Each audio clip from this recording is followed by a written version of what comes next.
The Himalayas, ageless, serene. Yet how many of us have explored the valleys mothered by these proud mountains? Valleys whose history is an integral part of the story of this subcontinent. Two such valleys north of the Punjab are among the most famed, Kangra and Kullu. The Kangra Valley is at peace now, but these forts are pointers to a turbulent past. No one lives in them now. No soldiers guard their entrances, and no darbars are held there. Yet, only 100 years ago, they were the nerve centers of this lyrical land, a lyricism which finds expression in the great school of Pahari painting. On the fringe of the valley stands a famous temple. There are no immortal images here, only an immortal flame, which, legend says, emerges from the fiery mouth of the goddess Jwalamukhi. Beyond the verdant valley, rising abruptly, are the mountains of the Dauladhar range, or the White Ridge. They span the entire length of the valley from west to east, feed the rivers with their snows, bring fertility to the soil. The Kangra Valley is well known for its rich paddy fields and its sprawling tea gardens.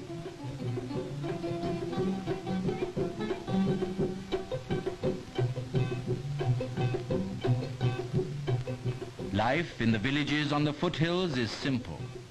The Dogras and the Gaddis, the two communities which inhabit the valley, work hard to provide themselves with all that they need.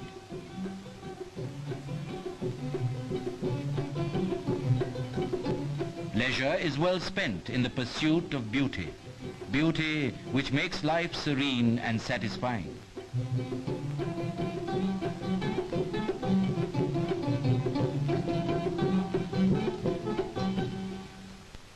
The Gaddis are essentially shepherds, not typical nomads, but people who lead an outdoor life searching for pastures, roaming the neighboring hills and valleys, living and eating wherever their sheep happen to be.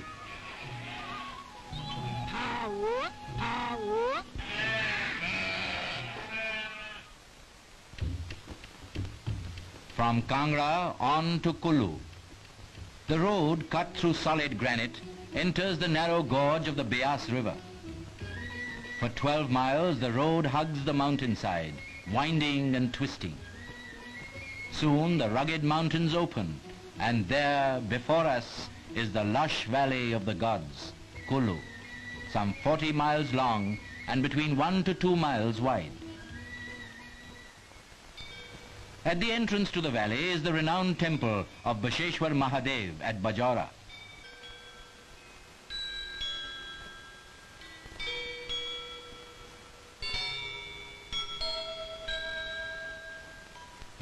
Beyond Bajora, the fertile valley, covered with paddy fields and fruit orchards.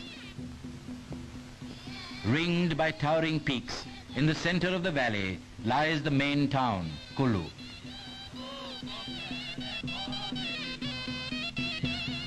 "23 miles beyond is Manali, the most important market for trade and commerce in the valley.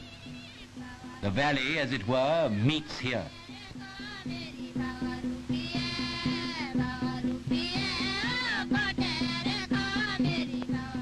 Pine and deodar forests abound. Manali is proud of her stately trees close against the sky. High above the valley, the shepherds graze their sheep. Hemraj, the shepherd boy, is one of many. Down below in the valley, his village home, a pleasant place, a place of peace. Not far away, Banti, the village belle, takes out her cattle. It's like any other day, but for some time now, preparations have been going on for Hemraj's marriage to Banti. The auspicious day, the bride is prepared for the elaborate day-long ceremonies.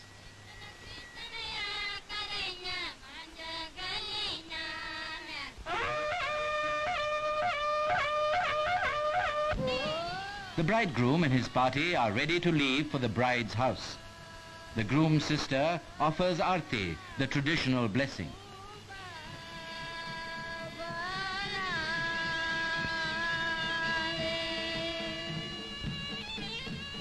The marriage procession is on its way.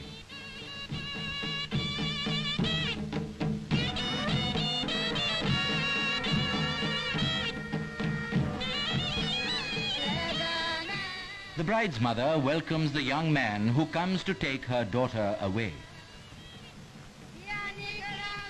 According to custom, the bride, heavily veiled, is carried by her maternal uncle.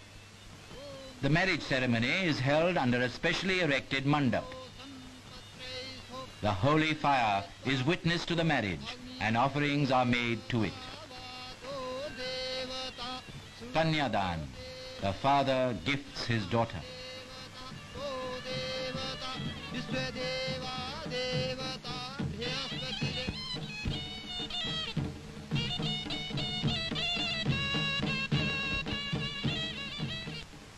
They walk round the holy fire 7 times, and they are man and wife.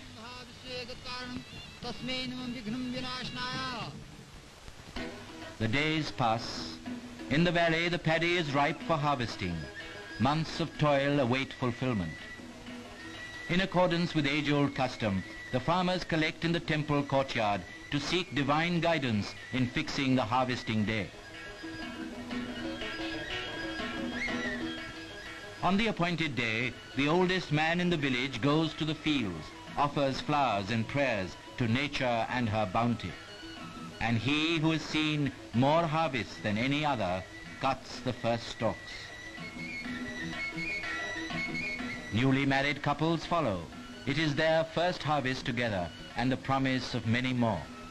The first cuttings will be offered to the family deity. Then and only then do the people of the Kulu Valley begin the gathering of the new crop.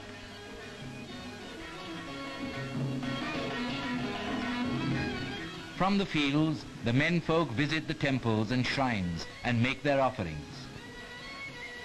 Meanwhile, the women thresh the paddy, prepare for the harvest feast. The paddy is roasted in a common kitchen. This has been so for as long as one can remember. In the evening, the freshly harvested paddy is cooked in every home. It is said by some that each harvest of paddy has its own flavor.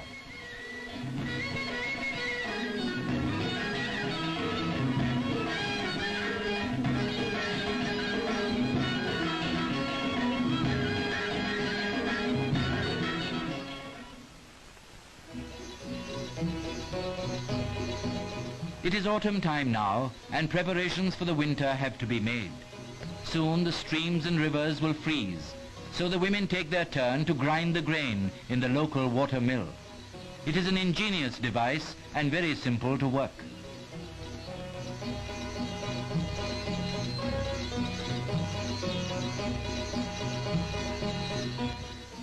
The hunt for wood, fodder and grass is important. Stocks must be built up to cover the winter months.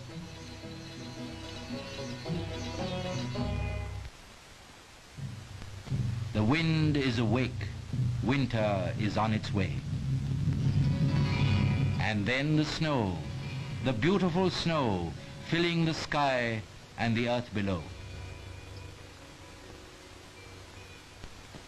But the business of living goes on, as always.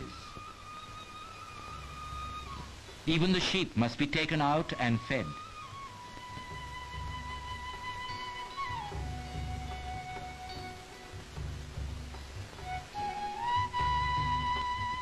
The long winter hours are employed profitably. Some weave the famous Kulu shawls. Others spin yarn or yarns by the fireside.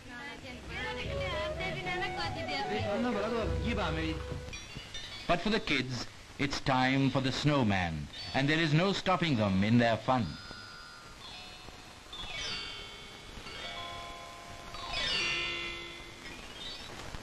Now, the snow line on the mountains begins to recede. Spring is bursting through. And with spring comes new life.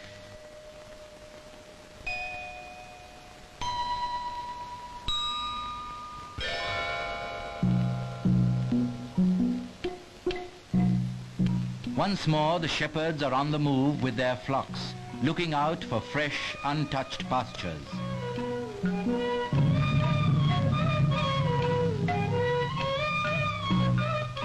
Once again, the farmers turn to their fields, which must now be prepared for sowing.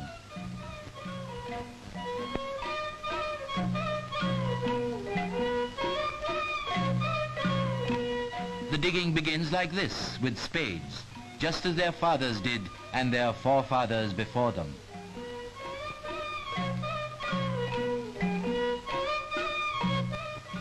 When the summer comes, the passes to other valleys open.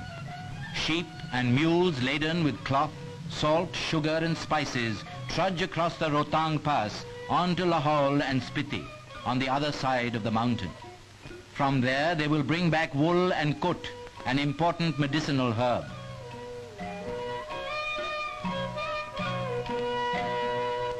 And when the monsoon rains have fallen, it is time to harvest the apples for which Kulu is famed. The valley is indeed India's fruit orchard. Apples of all varieties and persimmon. The way of life is well ordered in these mountain regions, in tune with the coming and going of seasons.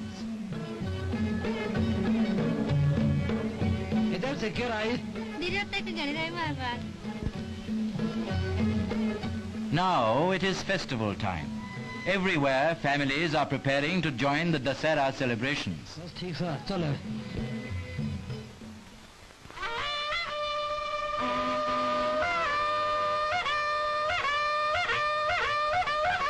All over the valley, Devatas, images of the local deities, are taken out of the village temples and brought in colorful procession to the ancient town of Kulu.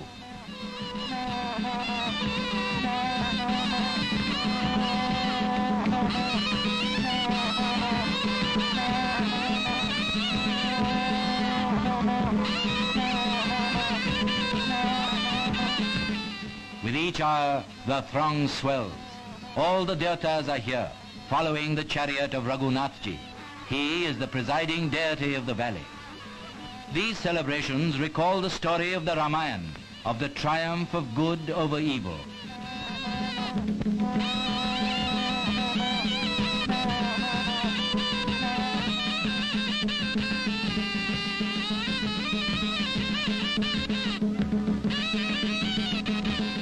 There are meetings between the Devatas, warm embraces.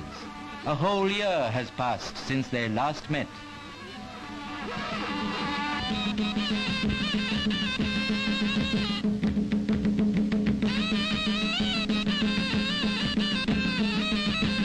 The Valley of the Gods in full array. The gods and their people together inseparable.